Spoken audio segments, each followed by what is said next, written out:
So, hi everyone, how are you? Look at the beautiful sunny day that we have today. And we've been blessed all week with lovely, lovely weather, and we've been so busy. So, I haven't really been able to respond to any of your lovely comments that I got from the last film. But I did notice there was a little bit of fear creeping into some of the comments. So I thought one of the best ways to deal with that is to look at plants that are growing on the edges. So sometimes we can feel that we're out on the edge, we're on a limb, we're in a minority, pushed out.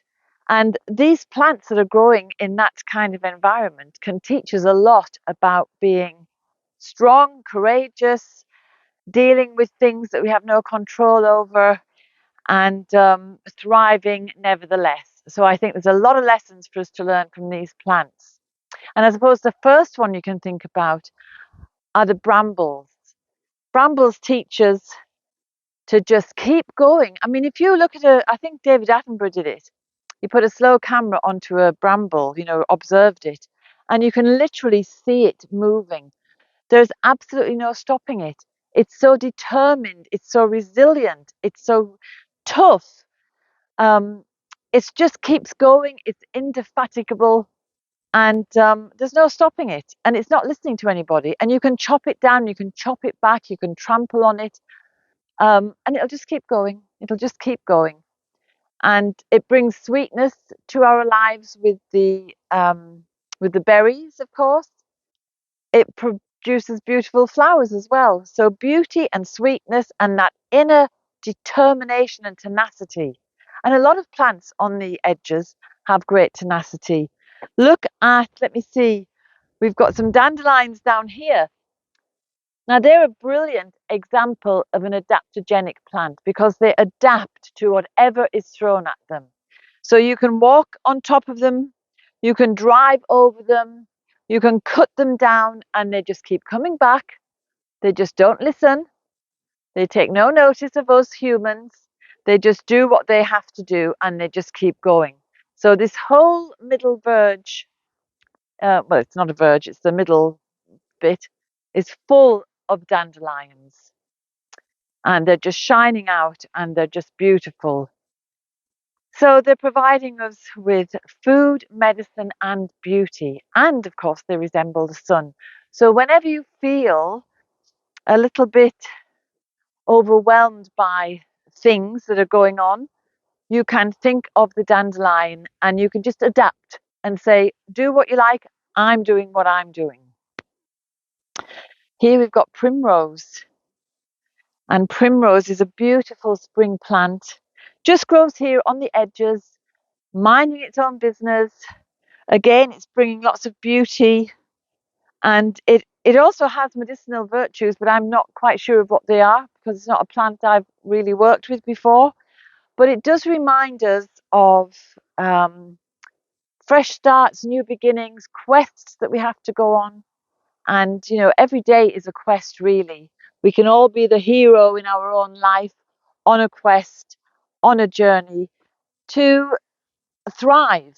That's our quest, to get through life and to thrive despite what is going on.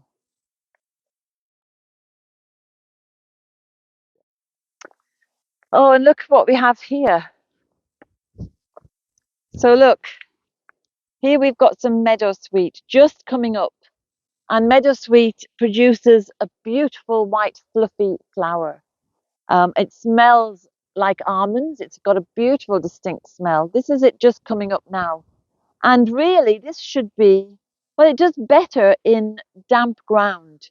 But here it's on quite a bit of rough ground, not particularly deep or damp, but it's made a little colony here of itself. And again, it's reminding us that when you're in a colony of like-minded people, or like-minded plants, even if you're on the edges, maybe pushed out to the edges, you can still thrive and have a good life. And that's one of the things that plants do. They're like people, they congregate together, they create a little colony of beings together, and they work together within that little environment that they're in. So again, we can learn from plants. People say today they need to find their own tribe. So that's what we have to do. And it seems to me from the comments on this channel that there's a pretty big tribe gathering across a couple of continents, 2 or 3 continents. And that is, even if we're not in physical contact, it's a really heart supportive knowledge, knowing that there are so many of us. So let's move on. Oh, and of course, here we have the beautiful hawthorn. And again, this is a lone tree, so it's a fairy tree. It's coming into flower. There's little buds on this tree. Lots of other trees are further along with their flowers. And here we are. These trees can last for hundreds of years despite the west coast winds battering them. We've got a north wind today, which is really cold, but they just stand up to it and they resist and they get bent over. And you'll often see them. It's quite an iconic image of hawthorn trees on the west coast of Ireland. They're literally doubled over. And it's because they can be bowed, they can bend, but they don't break. And they're just going to keep doing their own thing again.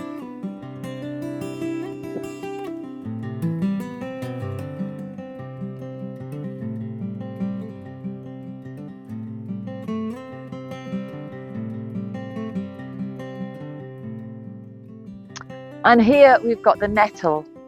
The nettles are found in all those marginalised areas, waste ground, derelict sites, hedgerows like this, verges of the road.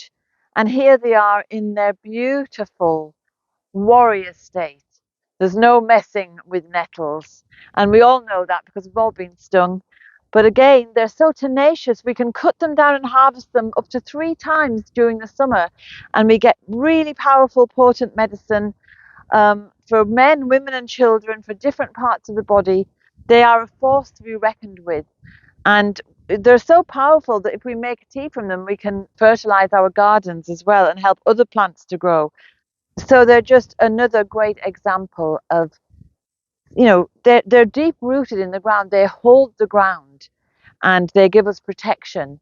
And it's like Culpeper said, all the plants that are outside the garden, they're tougher, they're stronger, and they're more potent in their medicine.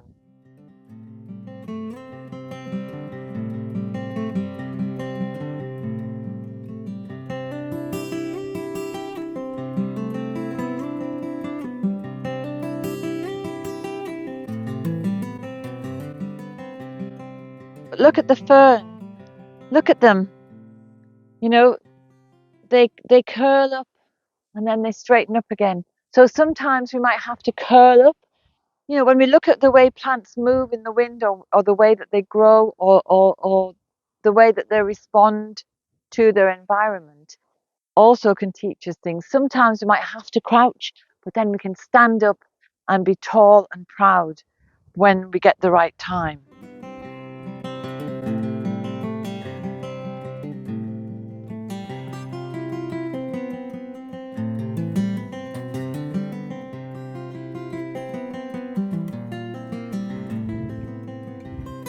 Oh, look what we have here. We've got silverweed. Again, it's a plant that grows on marginalized ground. It's a weed. It's actually called silverweed. That's because it's so silvery on the back. It's green and silver. And this is a plant that it's famine food. If you're loose on the land and you have nothing to eat, you can dig this up and eat the roots. It's very nutritious. You can dry it and make flour. And it's full to the brim with vitamin C. So put the leaves into your salad and you're nourishing yourself. And as I said, Culpeper said, all the plants outside of the domestic garden are much, much more powerful, potent, and medicinal.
So here we are, we've reached the sea, and that is another edge. It's one of those liminal spaces. Anything that's on an edge is in a liminal space, and a liminal space means it's a magical space. It means you're outside the ordinary. It means that you're untouchable by the ordinary because you're in a magical space. And I think maybe that is why so many of these plants are so powerful, because they've got that extra added bit of magic. Lots of silverweed down there, lots of it. So look at this as well. Here's some plantain. This is what I'll be talking about actually on the Linden conference. I'm going to be talking about plantain's properties as a mucilaginous herb. But it is a wild medicinal plant. So like Culpeper said, it is very potent and very beneficial, a multitude of uses. But one of its old names is waybread. It's an Anglo-Saxon term because it's in the way, it's along the way, it's along those verges.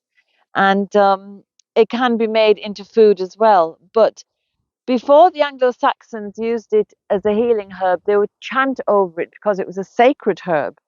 So they would chant something along the lines of waybread that queens ride over, that brides cry out over, that wagons and carriages and things go over. Be strong for this person we want to give you to as a medicine, as you are when you're out there on the margins being trampled on. And it's further evidence of another plant when it's on the margins, it's being trampled on, and yet it just bounces back all the time. It cannot be put down. Even though you walk on it, you just keep walking on it, and it just comes back again without any bother. And Lucy Jones is a herbalist in England, and she recommends that people who feel downtrodden, who feel overwhelmed, could perhaps take it for an energetic remedy. So there you are. Plantain is yet another example of those plants that can teach us or remind us really that it's often where the margins are where the new ideas come, where the resistance comes from, where the tenacity comes from, and where the future is coming from. Because it's always when people get to a point where they have to resist that you get that new flourishing of life and ideas. And I think that's the direction we're headed in. We're going to just follow these verges and come to our future. So I'm going to head back home now and finish organizing myself for this conference. And let's hope the good weather continues and the sunshine gives us that, the life force that we need to stay positive and happy. And wishing you all the very best for this week, and I'll see you next Sunday. Bye. Come Jazz. Come Bro.